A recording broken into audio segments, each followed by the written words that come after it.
Abbie from Make Life Your Runway, and I'm here with my Take Me to 2019 Project Pan finale. So if this sounds like something you like to watch, then just keep watching. Here we go. Guys, I started real hot with this. I did the intro, I'll link it down below.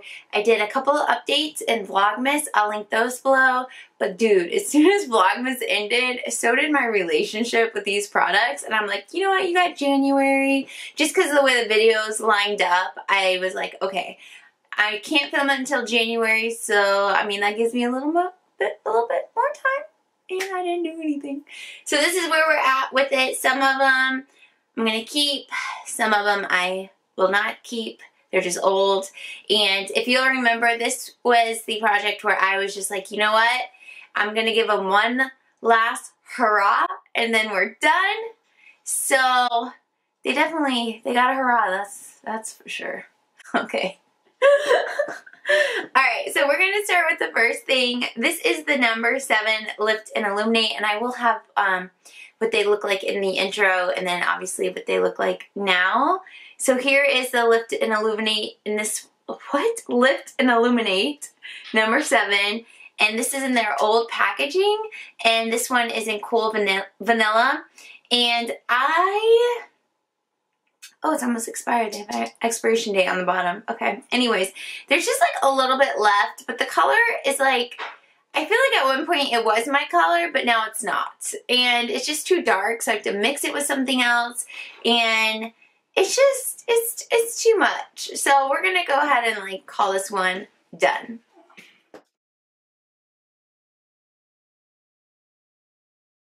Alright, next up, this is the Tarte Rainforest of the Sea Concealer. And this one is in light. And I would say when we started this particular project, it was about halfway. And now it's about just like a little bit left. I am scraping it to get it out. Not a lot is coming out at this point. But this is like, it's super thin and it just doesn't give a lot of coverage. And I really love the foundation out of this. So I am glad that I tried the concealer. But it's just not my thing, and I ended up using it this last go around because it's been in a couple of Project Pans this year. I used it by putting it on top of other concealers, and that way wore super nice. So I'm glad that I got one last like hurrah out of this, but we're gonna call her done. Alright, so that was everything that was cream, so now let's go into powders. This is the Urban Decay Sun-Kissed Beach Bronzer, and I definitely made some headway on this, but didn't quite finish it off. I really like this product, so I will definitely keep it in my collection, but we did okay for this project. We did okay, but we are keeping that little guy. Alright, these next two I used a few times. The love is gone. There are strong, positive feelings and memories and stuff to these two products, but the love's gone. Thrill's gone. The sanitation's gone. Thrill's gone. It's gone. So the first is Milani. This is an eyeshadow in Bella Mandarin. And this is what it looks like. Guys, I got this when they first launched. Back like 5 years ago. Like this was the days I got into YouTube and everyone was getting sent like the whole collection. Everyone was buying the whole collection, and it's so funny to watch declutters now because people are now getting rid of them and some have already gotten rid of them. But I remember going to South Carolina to see my grandma, and we went to CVS and I bought it there, and I just felt so cool, like, look at me, part of the YouTube hype. Ooh, ooh. And I used it a good bit. I wore it away, and I gotta move it out. I just gotta move it out, but I'm glad I've had this time with it, and it's been a good product to use. Next is L'Oreal Color Riche, and this one is in 207, and this is kind of one of those cream to powder situation similar to ColourPop, and this is a beautiful taupe color that is super like cool tone on the eyelids. It's like the perfect eyelid topper. And I've said, I don't even remember buying this. Like, I don't remember the scenario of buying it, but I do remember like when it was in its prime about, 2.5, 3 years ago.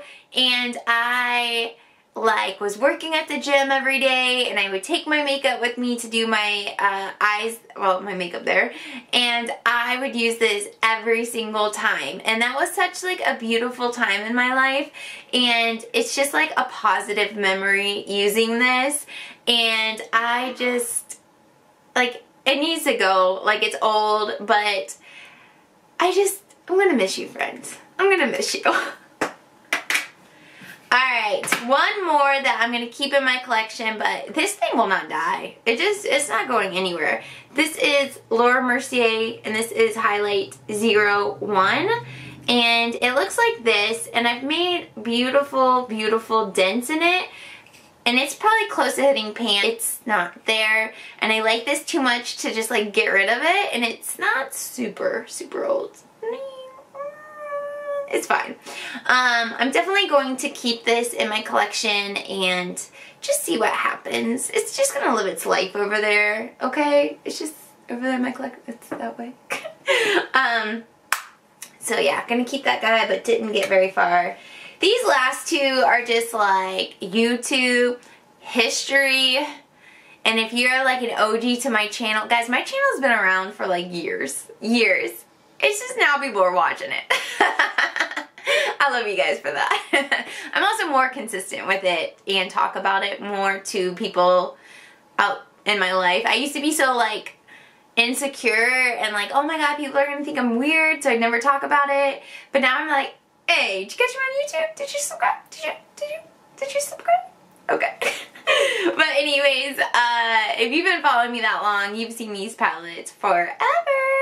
So we have the Wet n Wild Comfort Zone OG. It's reformulated and repackaged now. And the Anastasia Beverly Hills Maya Mia. So this one was my palette for last year, 2018. And my goal was never to pan it, but to hit pan. So you'll see on the screen what it looked like at the beginning of the year, and then what I've done now. I've done really well, so we've hit pan here, we've hit pan here, we've hit pan here, and then we've made good dips here, here, and here. So, really enjoyed my time with it. I really love the warm taupe color, but I do have that in the Anastasia Beverly Hills Modern Renaissance palette. I do like caramel, but it's not like special that I would need to keep it. And Gold Bar, Aqua, and Fresh Peach have kind of died. They're gone. Sienna is stunning, but when I got this palette, this was the only like red brick color I owned, and now I own a lot. So it has had a good run, and it's time to say goodbye. Oh, we'll miss you. Alright, and finally, this guy, he's just not himself anymore, okay? We got some Hardpan. We just got some, like, colors that aren't there anymore. I do really love this color. I love this bronze color, and I do like the one at the top. It's kind of like a khaki color. They're stunning, but they're still like, I don't know. They're shiny. They're not glittery. They're shiny. And I've moved on. Remember when this blue-black color was like all the rage? Whoop, whoop, there it is. That is what it looks like right there. These are stunning shades. It's just like 5 years old. Like, you gotta say goodbye. Gotta say goodbye. Alright guys, that was everything for this project pan. I know a couple of you guys jumped on board with it, and have already filmed your finales, so I really appreciate the support in that. It was really fun. I'm definitely going to be doing a lot more project pans in 2018, just carrying on the vibe, what we do here. I did post my 9 in 2019, so go check her out. And also my next project pan is going to be like kind of funny, but kind of like serious. It's not serious. It's just like a fun idea that my little brain came up with, and I'm so excited to film it for you guys. But anyways, thank you all so much for watching. Don't forget to subscribe, turn on your notifications, and I'll see you in my next video. Bye!